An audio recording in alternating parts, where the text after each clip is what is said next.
Friends, ನಾನು workout start ಮಾಡಿ ಈಗಾಗಲೇ 1 ಮಂತ್ ಆಯಿತು.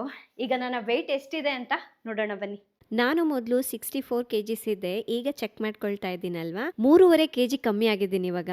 ಫ್ರೆಂಡ್ಸ್, ನಾನು ತುಂಬ ಸ್ವೆಟ್ ಆಗ್ತೀನಲ್ವಾ, ಅದರಿಂದ ಏನಾಗುತ್ತೆ ಅಂದರೆ ಪಿಂಪಲ್ಸ್ ಎಲ್ಲ ಬಂದ್ಬಿಡತ್ತೆ. ಪಿಂಪಲ್ಸ್ ಬಂದರೂ ಪರವಾಗಿಲ್ಲ, ಆ ಪಿಂಪಲ್ಸ್ ಹೋದ್ಮೇಲೆ ಡಾರ್ಕ್ ಸ್ಪಾಟ್ಸ್ ಇರುತ್ತೆ ನೋಡಿ, ಅದು ಬಂತು ಅಂದರೆ ನನಗಂತೂ ಸಿಕ್ಕಾಪಟ್ಟೆ ಭಯ ಆಗಿಬಿಡುತ್ತೆ. ತುಂಬ ಜನರು ನನಗೆ ಕೇಳ್ತಿರ್ತಾರೆ, ನಮಗೆ ಡಾರ್ಕ್ ಸ್ಪಾಟ್ಸ್ ಬರುತ್ತೆ, ಅದು ಹೋಗೋದೇ ಇಲ್ಲ.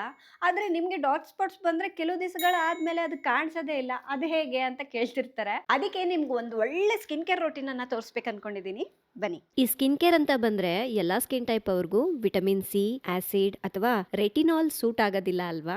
ಅದಕ್ಕಾಗಿ ನಾನು ಜೆಂಟಲ್ ಮತ್ತು ಎಫೆಕ್ಟಿವ್ ಆಗಿರುವಂತಹ 2% alpha arbutin plus D gallic acid serum ಅನ್ನ ಯೂಸ್ ಮಾಡ್ತೀನಿ. ಇದರ ಟೆಕ್ಸ್ಚರ್ ಅಂತೂ ಸೂಪರ್ ಲೈಟ್ ವೈಟ್, ಸ್ಟಿಕ್ಕಿ ಅಂತ ಏನು ಅನ್ಸೋದಿಲ್ಲ. ಆಲ್ಫಾ ಆರ್ಬುಟಿನ್ ಎಕ್ಸೆಸ್ ಪಿಗ್ಮೆಂಟೇಷನ್ ಅನ್ನ ಸೇಫ್ಲಿ ರೆಡ್ಯೂಸ್ ಮಾಡ್ಲಿಕ್ಕೆ ಹೆಲ್ಪ್ ಮಾಡುತ್ತೆ.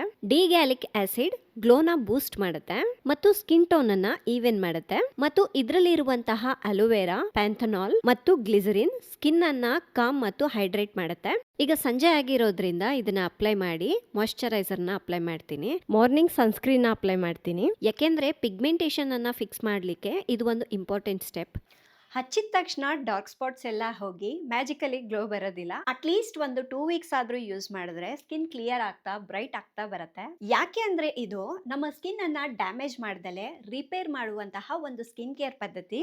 ಸೊ ನಿಮ್ಗೂ ಡಾರ್ಕ್ ಸ್ಪಾಟ್ಸ್ ಇದ್ದು ಏನೇನೋ ಸ್ಕಿನ್ ಕೇರ್ ಮಾಡ್ಲಿಕ್ಕೆ ಹೆದರಿಕೆ ಆಗ್ತಾ ಇದೆಯಾ? ಹಾಗಾದ್ರೆ ಜಸ್ಟ್ ಇದನ್ನ ಯೂಸ್ ಮಾಡಿ ಸಾಕು. ನಿಮ್ಗೂ ಕೂಡ ಈ ಪ್ರಾಡಕ್ಟ್ ಬೇಕು ಅಂದ್ರೆ ಇಲ್ಲಿ ಟ್ಯಾಗ್ ಮಾಡಿರ್ತೀನಿ, ಹಾಗೆ ಡಿಸ್ಕ್ರಿಪ್ಷನ್ ಅಲ್ಲಿ ಲಿಂಕ್ ಕೂಡ ಕೊಟ್ಟಿರ್ತೀನಿ, ಚೆಕ್ ಮಾಡಿ. Thank you.